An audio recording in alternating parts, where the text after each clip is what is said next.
Welcome to SOAR, Dr. Whitaker, Marcia. Thank you so much, Dr. Stephanie Brown. It is an awesome event to be able just to share with you and to just to chat with you for a few. Yes, I am so happy that this podcast interview is bringing us together.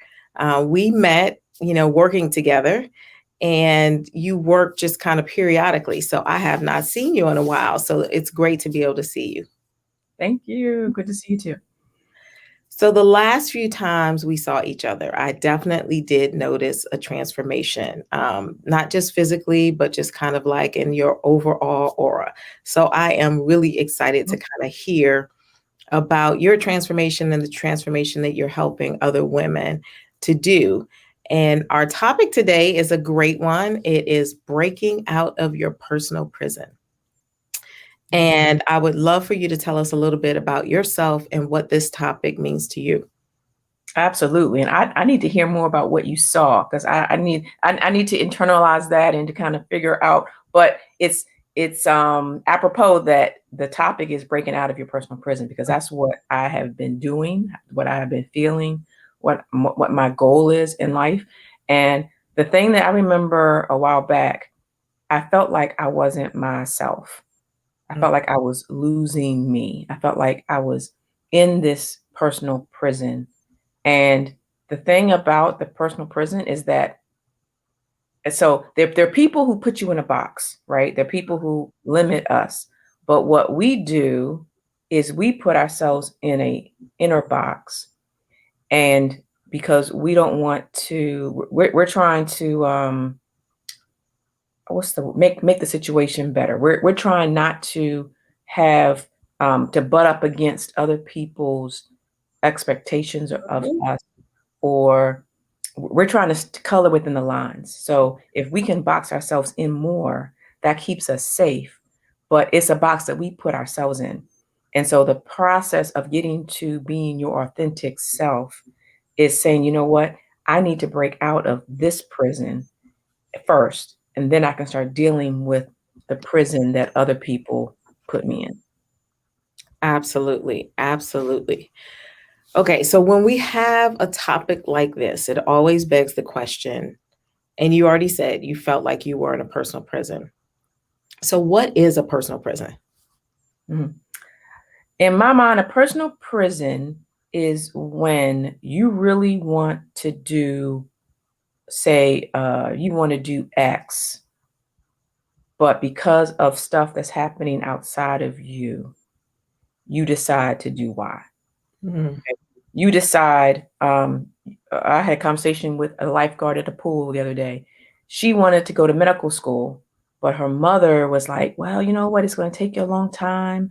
It's going to cost, a lot of money. You're not going to make money until you're 35 and this and that. And I could just tell as she was talking to me that her countenance was like, yeah, but I really want to do it. And so I said, when you make a decision based on the result that you want, as opposed to you making a decision based on the result someone else wants for you.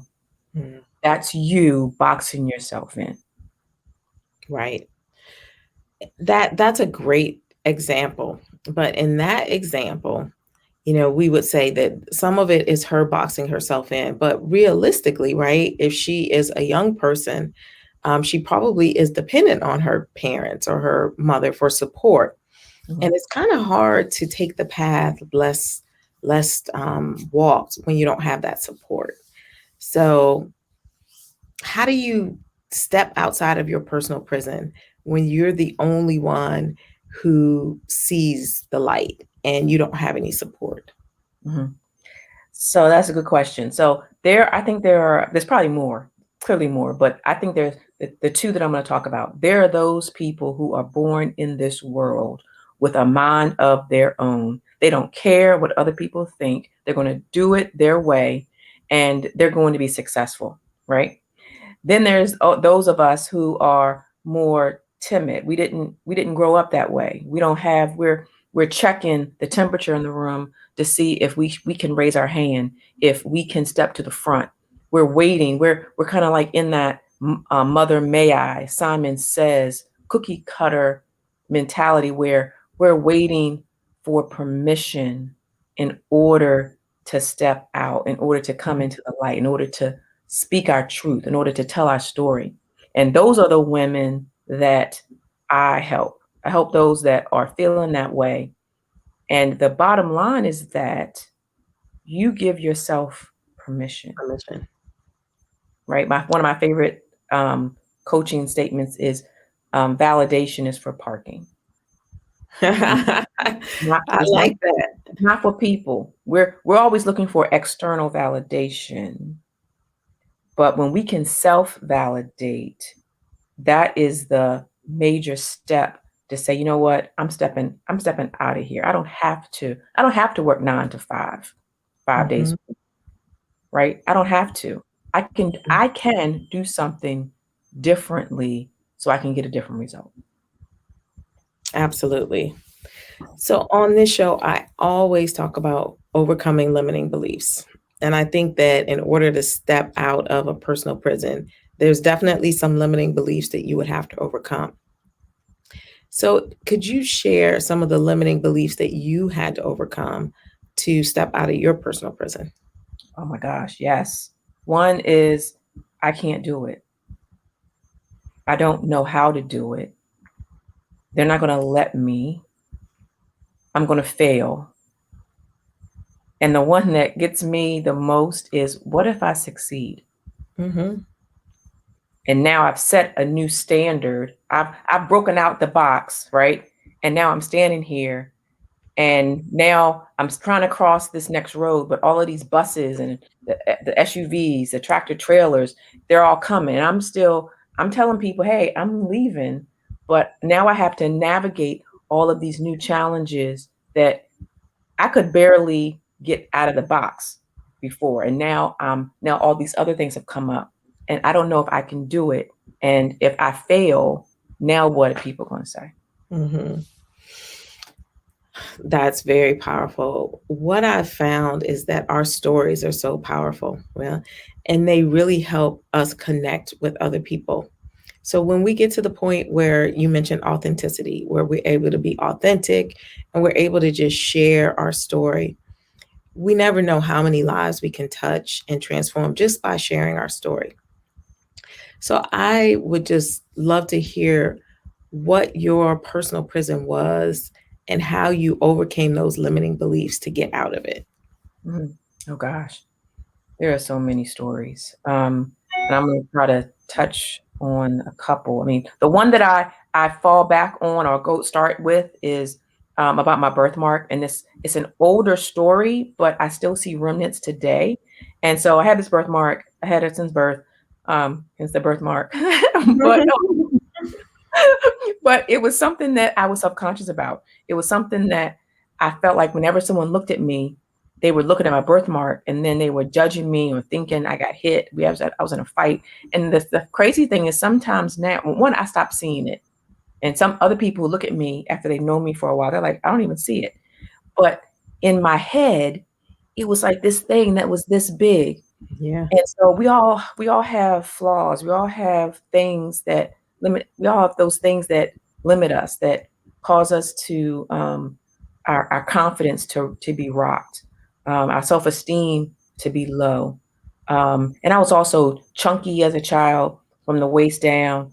I also used to stutter, and that was a whole nother thing. And so it was just one thing after the other. And so what I ended up doing is I ended up being shy. I would not look. I would not raise my hand. I wouldn't run for class president or whatever because I didn't think I was worthy enough, that I wasn't good enough. And so it wasn't until college where I had started where I wore makeup, I had glasses, I had bangs, I had all this kind of stuff. And one day I was like, you know what? No more. People, if my friends are gonna like me, they're gonna like me, whether I had the birthmark or not. I needed to stop. But what it did is set me up for other relationships where I still wasn't speaking up for myself, Mm. where I still wasn't raising my hand. I still wasn't saying what was on my mind because I was more concerned with what other people were saying. And this followed me, and I'm still dealing with some of that now. Just being concerned about what other people are going to say. And at the end of the day, they don't really care that much, right? They don't care. The same way when you look at the news cycle for the things that happen, in anything that was bad, right? You can't even remember. After Mhm. 24 hours, that thing is as dead as you want to be. People may say, "Oh yeah, you remember that time?" Oh yeah, I remember that. But now we're on to something else. People don't care. They don't care about what it is that has happened. But we're sitting around thinking that they care and that Mhm. it's a big deal, but it's not. Yeah. That's a big one. Worrying about what other people think. I think that, and I don't know if it's a thing that women experience more because I'm a woman. I feel like I can relate to that, or if it's just a human thing. But just like you said, at our core as human beings, we are actually quite selfish, and what we care most about is ourselves. So we're not really putting that much energy on other people. And a lot of times, the energy that we are putting is a projection of something that's really going on with ourselves. So, yeah, it'll pass. They don't care. And the people who really love you definitely don't care. It's interesting that you talked about all of these things that you had to overcome because you are a very successful physician, and you've done difficult things in terms of leaving clinical medicine. So it's hard to believe that you were one of those people who had a hard time raising her hand because you've been so successful. So tell me a little bit how that worked out for you. So how were you able to, even at a young age, stay focused on this career and do all of the things that you've been able to do? All right. So I want all of the professional women to lean in on this one. Okay. So what we do as professional women, we have success, right? By definition, professional women are successful, right? Okay. And that we limit ourselves to this area here where we are fully successful.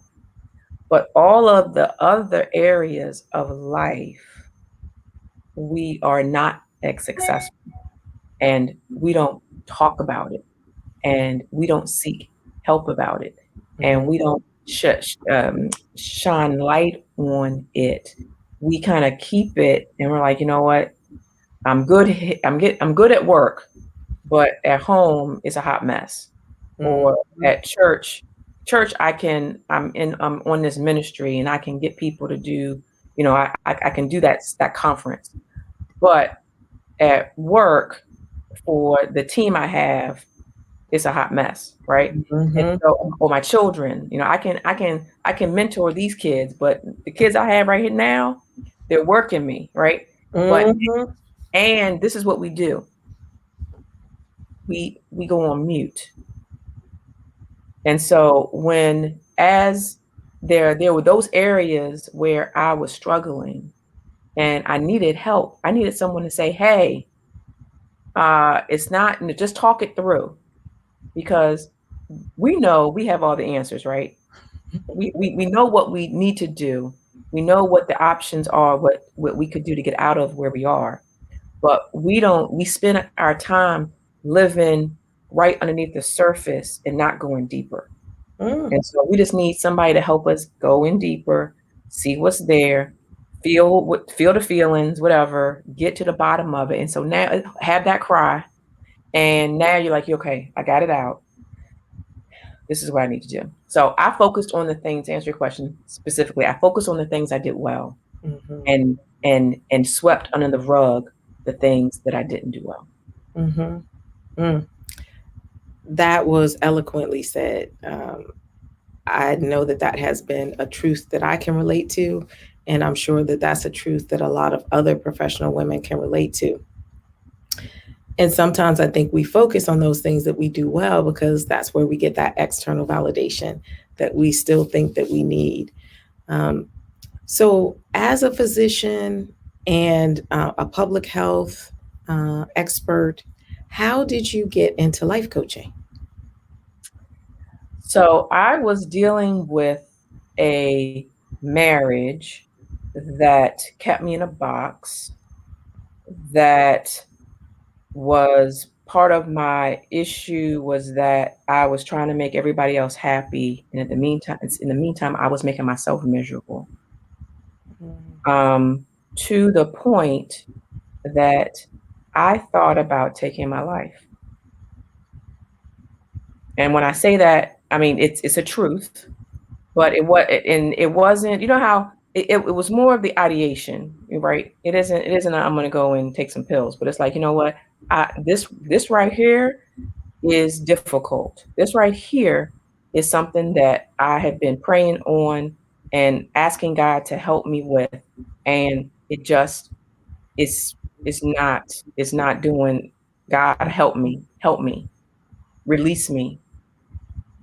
And in those moments, I was always looking at, okay, well, how do I make this better? I'm always looking introspective. What is it that I need to do? What is it that I'm not doing? You know, and I say, you know what? Let me just try. I wanted to do some type of counseling, but I wasn't interested in going to getting a counseling degree. I had enough school, enough. I had enough of that, right? But I'm like, okay, what else? And I also looked at my gifts. I'm like, what is it that I'm good at? And one of the things is that people just come and talk to me. I could be sitting at work at my computer. Somebody walks by, and all of a sudden I'm in a session, and I didn't know I had openings, right? and so um and it helped them, and it made me feel good, even Mhm. and it from a validation perspective, but also from a my endorphins, like, yeah, I helped somebody. That was good. And it takes your mind off of whatever it is you're dealing with when you go and help somebody else. And so, I ended up deciding to do it formally. Went and got, a coaching certificate. And that's through it, I was able to find myself and get from where I was to where I am now and where I hope to be in the future. Yeah. I'm so glad that you were able to recognize when you needed help. And I can totally relate to the ideation. Sometimes it feels like the situation is so tight that there is no way out other than just kind of disappearing, and whatever that looks like to you. Um, and now you're able to help countless other women. So that's awesome. So I know that life coaches are unique. We are just as unique as the people that we coach.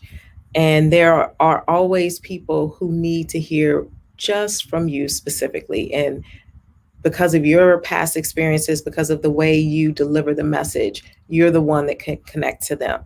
So I look at it as there is an abundance of people in this field, and I also believe that all professional women need a life coach. I think that for some of the reasons that you mentioned earlier, and for the fact, especially in Generation X, there are a lot of things that our mothers and our parents prepared us for, but there are a lot of things that they couldn't prepare us for. And so we find ourselves as adults in life not quite knowing how to navigate those other things. And I think that that's where life coaches come into play.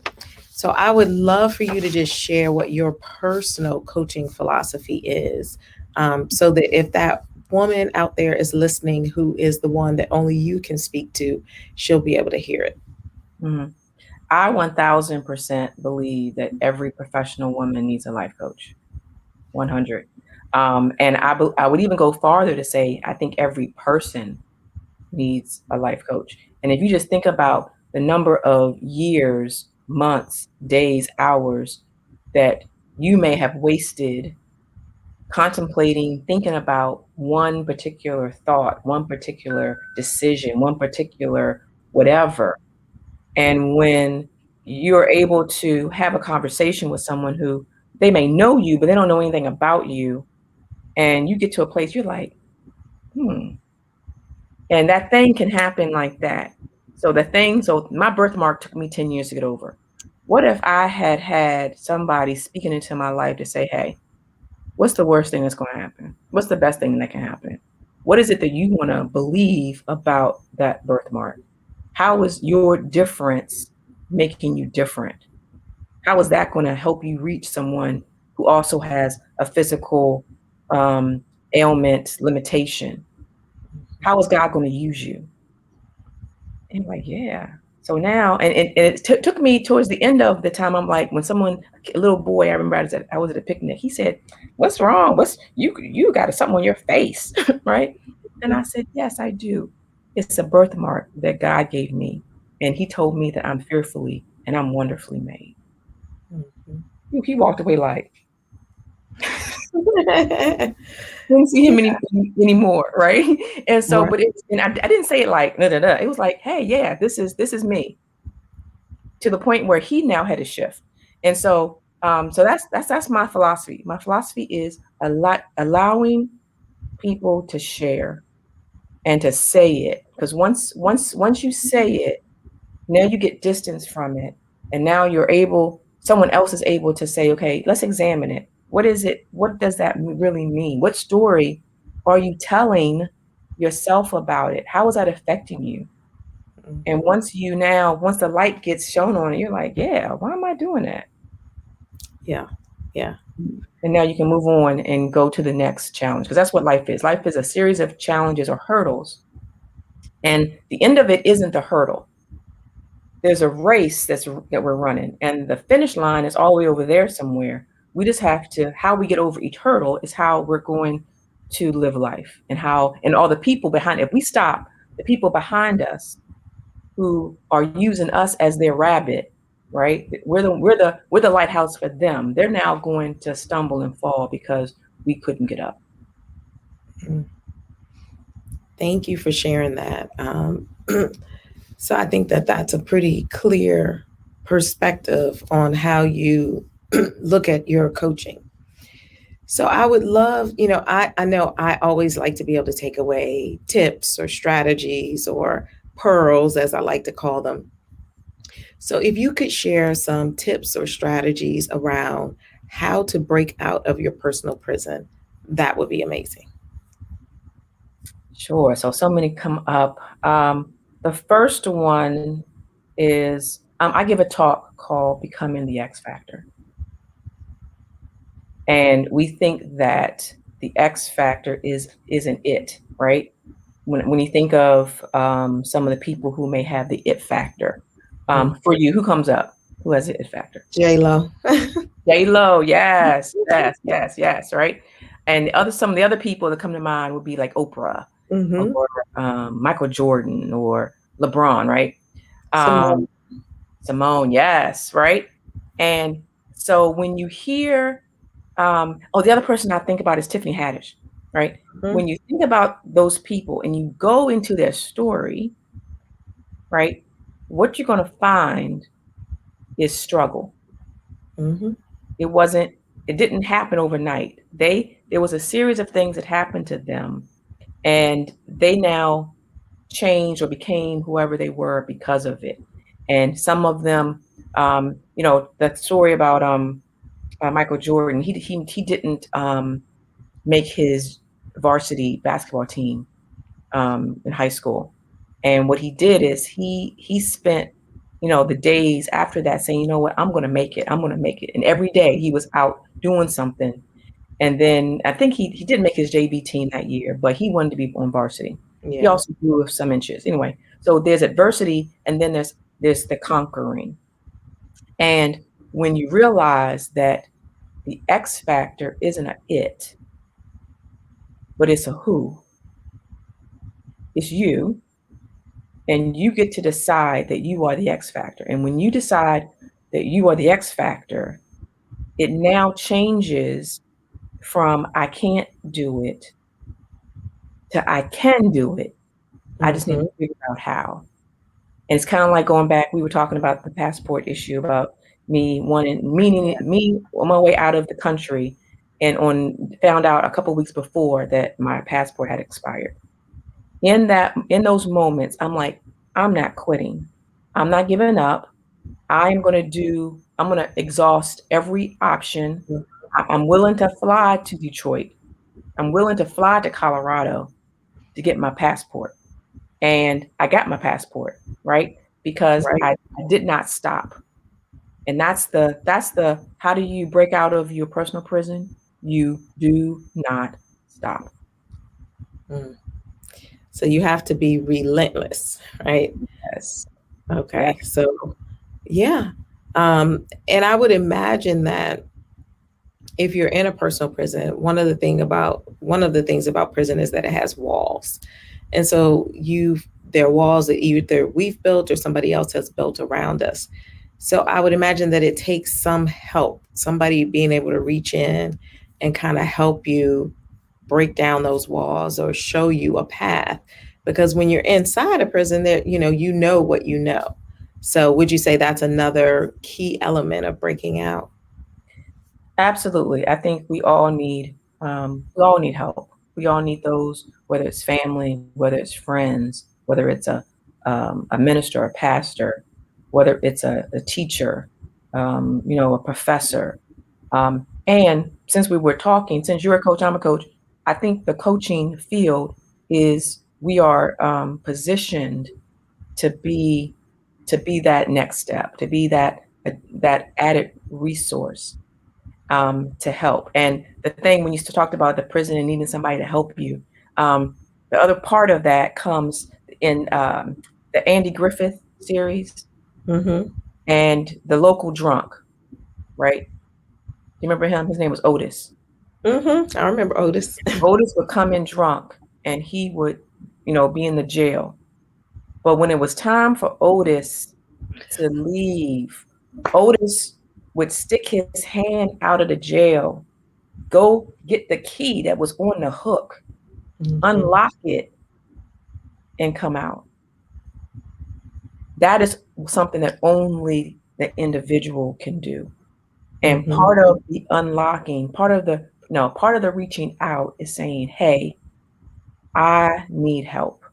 I'm tired of being in this place. I'm tired of being locked in, boxed in.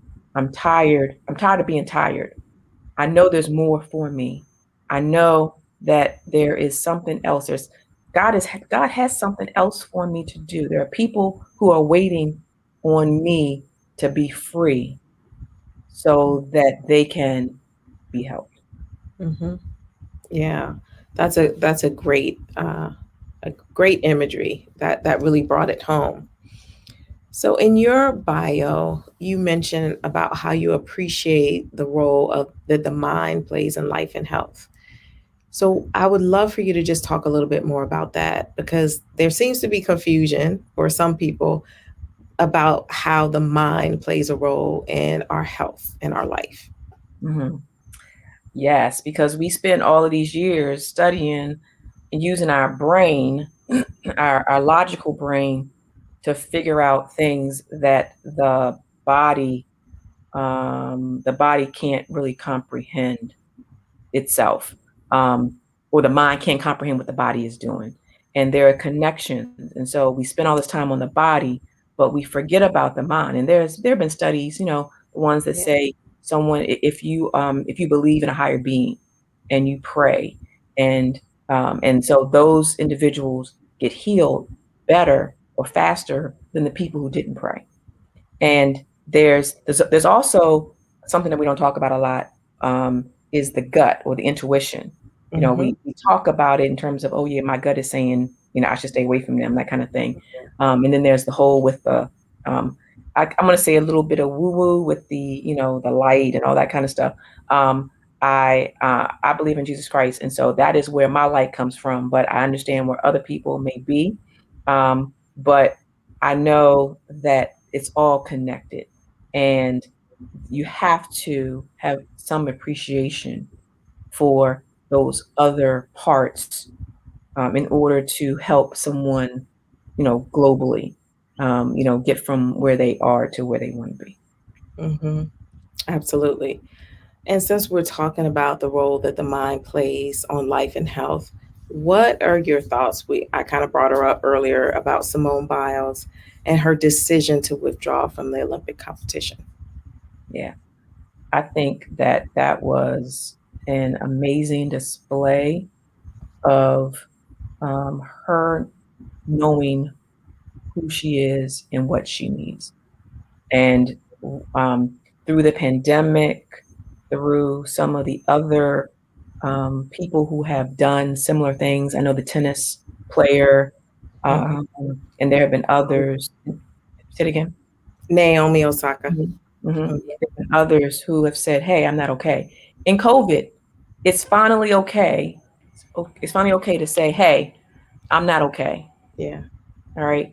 And how I would, everybody wants to know the story, right? But I'm more concerned with her mental state and where she's going to go next. What's up next for her, and how powerful is that? How bold is that? How self empowering is that when you can say, "Hey, this is the biggest stage of my life, and I'm going to slide to the side Mhm. and allow someone else to rise." Yeah. It's very selfless also, in addition to empowering and bold and courageous. So I definitely wish her all the best and send her just love and light because it's tough. It's tough to be dealing with everyone else's expectations, which is how we started this conversation about being in your own personal prison. And elite athletes, I know I did a little bit of gymnastics growing up, but that's definitely one of those sports where there's very little room for you to be anything other than a gymnast. So Mhm. And maybe if I, she, I'm sorry, go ahead. I was going to say maybe she is on her way outside of her own personal prison with this move. Absolutely. Absolutely. I didn't think about that as well. But yes, so they are definitely in this path where they've been doing this all day long, multiple practices. They've put their life on hold in order to attain this level of excellence. Yeah. Wow. Wow. And what were you going to say? I didn't mean to cut you off. I don't know. I went down a whole nother path. I was just thinking just how um how I don't know, but what I can say is I know. Um I hope and I pray that all of the athletes Mhm. have some type of a mindset coach because the pressure is so intense that I would have to believe because even when I think about like CEOs, right? Fortune Mhm. 500 CEOs, I've had multiple conversations in my head or visions of, okay, what does that CEO do in the morning? And um, part of it, I believe, is they have a mindset coach Mhm. to help them because they have only the same amount of time we have, but I see them exercising in the morning. I see them getting in to some brain work. I see them having, their meals either prepared or they have a structure for what it is they do. They have somebody, a personal assistant briefing them. Mhm. And that in order for us to get to that level in our life, we have Mhm. to spend some time managing our brain because that one thought that I can't can send us down a spiral and a rabbit hole that we have done nothing all day but look at that email that was or that text that was sent to us or ruminate over that thing waiting for the shoe to drop Yep. or waiting for that mammogram result. Absolutely. Absolutely. I think that productivity and what we see as greatness, it's not all about talent, it's not all about skill, it's not all about luck. A large part of it is the mind and being able to rein in those thoughts and have those thoughts in alignment with what it is that you're trying to produce. So that's a great point. And I tend to agree that in order to be at that next level, which a lot of us want to get to, that has to be a consideration. We can't just wing it anymore. Nope. Nope. The same way you plan for retirement, you need to plan for what's next. Now, religion and spirituality is very important. And we talked about that a little bit. That can be the platform for your transformation. And some of us believe in Jesus Christ, others of us don't believe in that. We may believe in the universe or a higher power. But how do you use your experience? Because this is something you also listed as a former pastor's wife to encourage and equip women who are ready to make that move. Yeah. Yeah, I think religion, spirituality, all of that, all is true. And I I know each person has their own journey, and I respect that. And so the way that I see it coming together is that we use, I'm not say use, but sometimes religion can be one of those things that boxes us in. Mm-hmm. And I believe that um, God has given us gifts and talents. And so this is this, he's given us this already. And what we do is we live down here and we say, oh yeah, he did give me that, but I'm not going to use it. Or he did give me that, but I don't want to, it's not right for me to make money. You know, I don't know. I just want to give it away. It's going to be free. I'm just going to be sitting here just waiting on God to tell me what to do next. Right. But in actuality, he's saying, go do the thing. I've told you 6 times.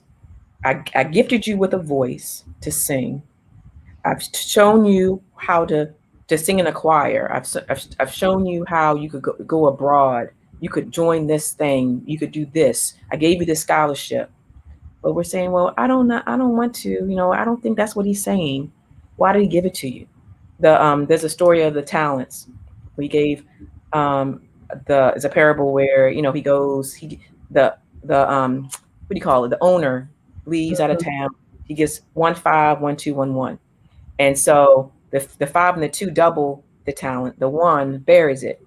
So when the master comes back, he tells the 1, you haven't done, you're lazy. You haven't done what I called you to do. I told you, I gave it to you for you to do something with it. How many of us are sitting on gifts, talents, resources, thoughts, ideas, women's conferences, businesses, outreaches, when he's saying, be the hand, be my hands, be my feet, go do it. Go do it. Yeah. Yeah. So definitely, I can see that your ability to bring in examples of the Bible and your ability to speak from your own experience as somebody who believes in God is very powerful, because a lot of Christians want to hear from other Christians. They want to understand that your belief, that you get their beliefs, and that you don't minimize them. And so when you can speak to them from that perspective, I think that that's another way where you can connect uniquely with the people that God intends you to connect with. So that's beautiful. Now, I would love to hear about some of the exciting things that you have coming up. Your business is called Full Bloom Health and Life Coaching, right? And then you also have an academy, Women Ready to Move Academy. I So do. tell us about all that. Yeah. So the business is called In Full Bloom Health and Life Coaching, and one of the this flower is something that I found, and it encompasses what I do. And so what happens is that we walk around with a flower. We're like a bud, and so we may open up a little bit. But when we really tap into who we are and we start opening up, we now start to blossom and to bloom, and we become in full bloom, not just partially bloomed. And then we are able to spread our seed, or spread our joy, spread our talent, spread whatever it is that we are called here to do. So that's the first thing. Second thing, I have a Women Ready to Move Academy, and I help professional women who are stuck in their personal prison. I help them to break out and finally live life without limits so they can discover who they are, decide what they want, and then to deliver on their destiny. And so that's my heart, that's my passion. I have some things that are coming up. I am actually doing a virtual 5K that I'm going to be launching in Oh, a few days. My birthday is at the end of the month, so end of August, and I want to do our personal journey aligns with what we do in business as mm-hmm. well as in other areas where our faith walk. And so I want to connect the two. And so I'm going to be doing that. And the name of it or the theme is going to be battle ready. Nice. we all Exciting. we have battles that we have to fight, and in order to fight them, we have to be ready. Absolutely. Well, much love, much luck for all of that. That sounds really exciting. Thank you. And so I just wanted to ask, what parting thoughts would you like to share about breaking out of our personal prison, or anything else that you just feel led to share in this moment? Mhm. The thought that I say almost every day is I get to create my own experience. Mm. And when I say that, it shifts me. And it's like, you know what? If I want to have a relaxing day, or if I want to go and watch a movie or whatever it is, now I start making plans. Okay, how do I, in order to get that result, that in order for me to have that experience, what do I need to do?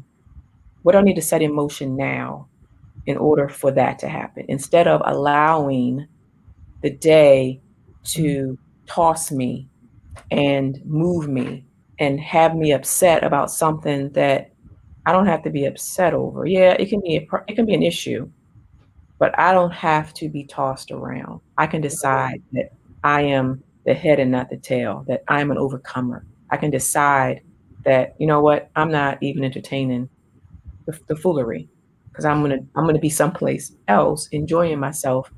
I'm gonna be at the pool. I'm gonna be, at the movie theater. I'm gonna be doing whatever. If I want to have a Zoom call with some friends, I'm gonna have a Zoom call, and we're gonna close this thing out the right way. Love it. Absolutely love it. So, how can we follow you? How can we find out about the 5K? How can we sign up for your services if we want to do that? Just give me all the deets. Absolutely. So my website is called In Full Bloom Health and Life Coaching.com. Everything spelled out. If you want to schedule a chat, you can hit Let's Chat and we will do that. I'm also on social media at In Full Bloom Health and Life Coaching on Facebook, on Instagram. I think it's just Marcea Whitaker. Also on LinkedIn, also Marcea Whitaker, and whatever other outlet there is, that's where I am. Thank you so much, Marcia. This has been a joy to connect, and you are a joy. So, thank you so much for taking the time out to speak with us. Well, thank you, Dr. Stephanie, for having me. I wish you all the success in all of your endeavors. I see you on social media as well. And so if you are listening, if you have been following Dr. Brown and you need some assistance, don't wait. She has been pouring into you. She has been pouring into your life, and she is there to walk with you in this journey. Go ahead and do it. Thank you. Thank you.